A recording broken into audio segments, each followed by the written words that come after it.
You're waiting because urgency simplifies what feels complex. Without urgency, the task carries layers, expectations, comparison, self-doubt, the pressure to do it well.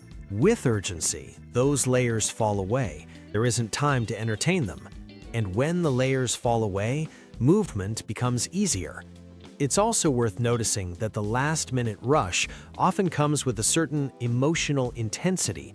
Your body feels alert, your mind feels sharper, the world outside the task fades. That intensity can mimic inspiration, but it's really narrowed attention. Earlier, when you try to start calmly, your mind wanders. It evaluates other priorities. It remembers messages you need to answer. It drifts towards something more immediately rewarding. The task competes for attention. Under pressure, the competition disappears. Everything else becomes background noise. So you might think what you lack is motivation, when what you actually lack is a sense of immediacy. This is why telling yourself to just be motivated earlier rarely works. You can't command that narrowing effect by force.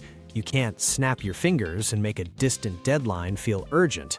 And trying to shame yourself into that state usually backfires, because shame adds weight, and weight makes starting harder.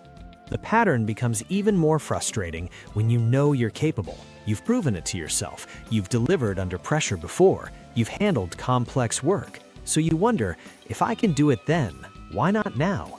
The answer isn't about ability, it's about context. Under pressure, the path is defined. Before pressure, it isn't.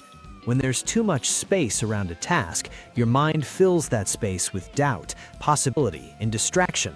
When there's no space left, action becomes the only option. You don't need to interpret this as a flaw, it's simply how your system responds to structure.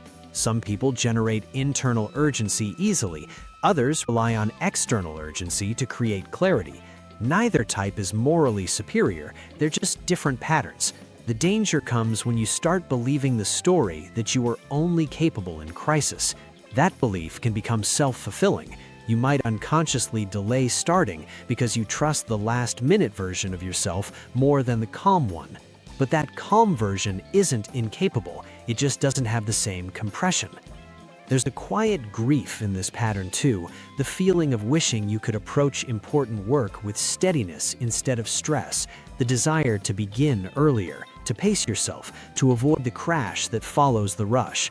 If you felt that, you're not alone.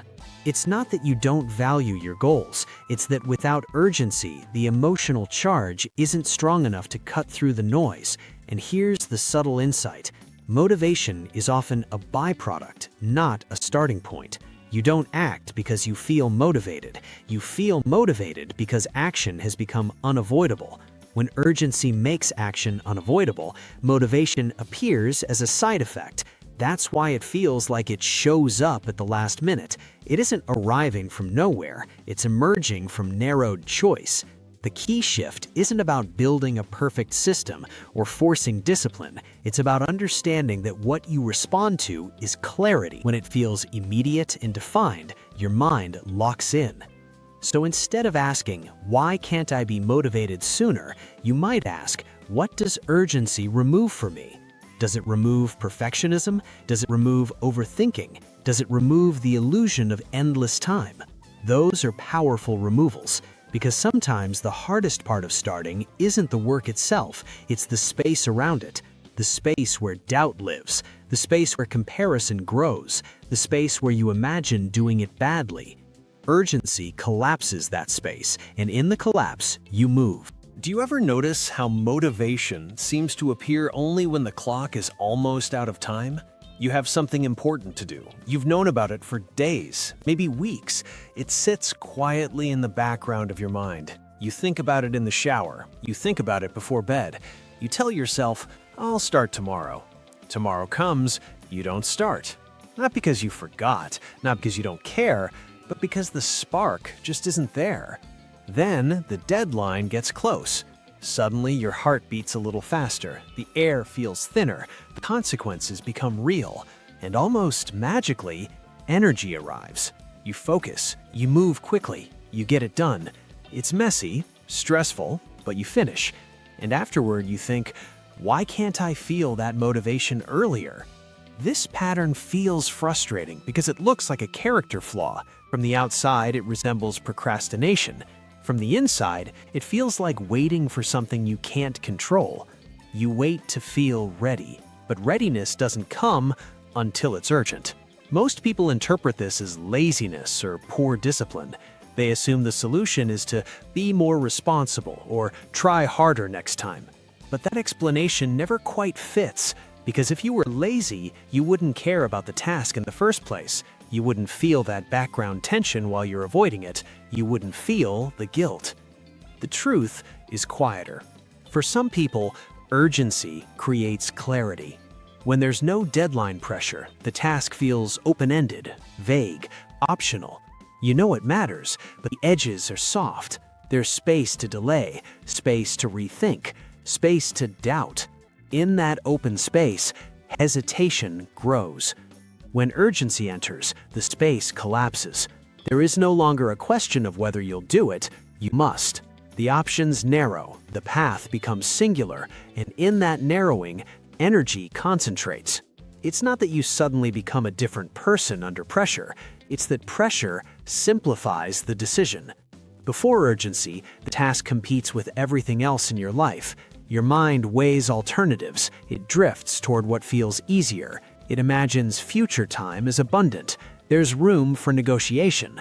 After urgency, negotiation ends, and that end of negotiation often feels like motivation. But it isn't pure inspiration, it's compression. When time compresses, your focus compresses. When focus compresses, action follows. So the question isn't, why am I only motivated at the last minute? The deeper question is, what does urgency give me that I don't have earlier? It gives you clarity. It removes choice. It raises the stakes high enough that avoidance is no longer comfortable. Without urgency, starting feels optional, and optional tasks are easy to delay, not because they don't matter, but because your mind senses there's still time. There's also something else happening. As long as you haven't started, the outcome stays hypothetical. The project is still full of possibility. It could be brilliant, it could exceed expectations, it could prove something about you. The moment you begin, that possibility collapses into reality, and reality can disappoint. Waiting protects potential. If you don't start, you don't risk producing something imperfect. You don't risk confirming your fear that maybe it won't be as good as you imagined. You stay in the safe space of, I could have. Urgency takes that safety away. When the deadline is tonight, there's no time left to preserve potential.